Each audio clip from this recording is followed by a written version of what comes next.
Bismillahirrahmanirrahim. Tahajud dan puasa pahalanya besar, tapi ada amal yang bisa menandinginya.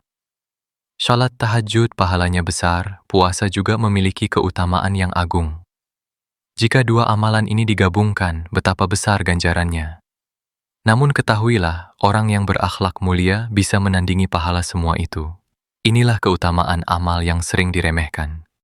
Mari kita simak penjelasan Ustadz Sofyan Khalid Rurai berikut ini. Hadis yang diriwayatkan Imam Ibnu Hibban dari Ummul Mukminin Aisyah radhiyallahu anha. Rasulullah sallallahu alaihi wasallam bersabda, "Innal mu'mina la yudriku bi husni khuluqihi darajatas shaim al-qa'im." Sesungguhnya orang beriman itu dengan akhlak mulia yang dia miliki benar-benar akan mencapai derajat orang yang rajin berpuasa serta rajin sholat tahajud. Jadi jemaah sekalian, kita semua sudah paham betapa besarnya pahala puasa, betapa besarnya pahala sholat tahajud. Kalau seseorang menggabungkan keduanya, tentu pahalanya lebih besar lagi. Siang, dia rajin puasa sunnah, puasa Daud misalkan, sehari puasa, sehari tidak puasa. Setiap malam dia sholat tahajud. Luar biasa pahala orang ini. Maka Nabi SAW mengatakan, orang yang berakhlak mulia menyamai pahalanya dengan orang yang rajin puasa dan sholat tahajud. Berarti kalau dia cuma rajin puasa saja, sholat tahajudnya kadang-kadang, maka dia masih kalah dengan orang yang berakhlak mulia. Kalau dia cuma rajin sholat tahajud saja, puasanya kadang-kadang, maka orang yang berakhlak mulia lebih tinggi derajatnya. Orang yang berakhlak mulia itu setara dengan orang yang rajin puasa sunnah dan rajin sholat tahajud. Menunjukkan betapa besarnya pahala akhlak mulia. Dalam hadis yang diriwayatkan Imam At-Tirmidzi dari sahabat yang mulia Abu Hurairah radhiyallahu anhu, beliau mengatakan, "Su'ila Rasulullah sallallahu alaihi wasallam an aktsari ma yudkhilun nas al-jannah." Rasulullah sallallahu alaihi wasallam pernah ditanya, apakah yang paling banyak memasukkan manusia ke surga? Faqal taqwallahi wa husnul khuluq. Maka beliau menjawab, yang paling banyak memasukkan manusia ke surga adalah bertakwa kepada Allah dan akhlak mulia. Wa su'ila an aktsari ma yudkhilun nas an-nar. Dan beliau juga pernah ditanya, apakah yang paling banyak memasukkan manusia ke neraka? Faqal, maka beliau bersabda, al-famu wal farj. Dua rongga, yaitu mulut, maksudnya omongan yang gak bisa dijaga, mengucapkan kata-kata yang mengandung dosa. Yang kedua, kemaluan, yaitu zina. Ini dua dosa yang paling banyak memasukkan manusia ke neraka. Juga dalam riwayat At-Tirmidzi dari sahabat yang mulia Abu Darda radhiyallahu anhu, Rasulullah sallallahu alaihi wasallam bersabda, "Ma syai'un athqalu fi mizanil mu'min yaumal qiyamah min khuluqin hasan." Tidak ada sesuatu yang lebih berat dalam timbangan orang beriman di hari kiamat kelak daripada akhlak yang mulia. Fa innallaha ta'ala la yubghidul fahishal badi. Karena sesungguhnya Allah membenci orang yang suka melakukan perbuatan keji dan mengucapkan kata-kata kotor. Dan diriwayatkan oleh Imam Abu Daud dari sahabat yang mulia Abu Umamah Al-Bahili radhiyallahu anhu, Rasulullah sallallahu alaihi wasallam bersabda, "Ana za'imun bi baitin fi rabadil jannah liman tarakal mira wa in kana muhiqqan." Aku menjamin sebuah rumah di pinggiran surga bagi orang yang meninggalkan perdebatan meskipun dia benar. Wa bi baitin fi wasatil jannah liman tarakal kadhib wa in kana mazihan. Dan aku menjamin sebuah rumah di tengah surga bagi orang yang meninggalkan dusta meskipun hanya bercanda. Jadi dusta itu terlarang walau hanya main-main. Oleh karena itu ngeprank orang dilarang dalam Islam, apalagi sampai membuat dia tersakiti, maka dosanya lebih besar lagi. Minimal itu perbuatan yang sia-sia. Wa bi baitin fi a'lal jannah liman hasuna khuluquhu. Dan aku menjamin sebuah rumah di surga yang paling tinggi bagi orang yang baik akhlaknya. Jadi jemaah sekalian, sangat banyak dalil-dalil yang menunjukkan kepada kita betapa besarnya pahala akhlak mulia.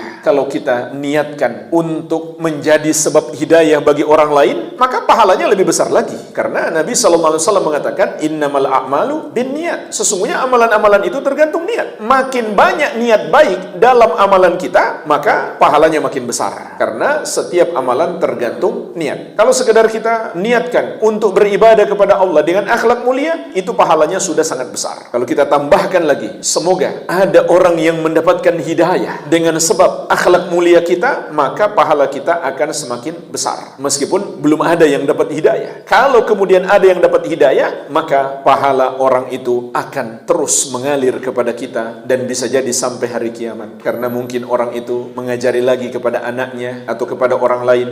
Salat tahajud dan puasa adalah amalan yang sangat agung di sisi Allah. Namun Rasulullah mengajarkan bahwa akhlak mulia dapat menyamai, bahkan menandingi pahala amalan-amalan besar tersebut. Maka, jangan hanya sibuk memperbanyak ibadah sunnah, tapi perbaikilah akhlak, karena akhlak yang baik adalah buah dari iman yang benar dan ibadah yang diterima.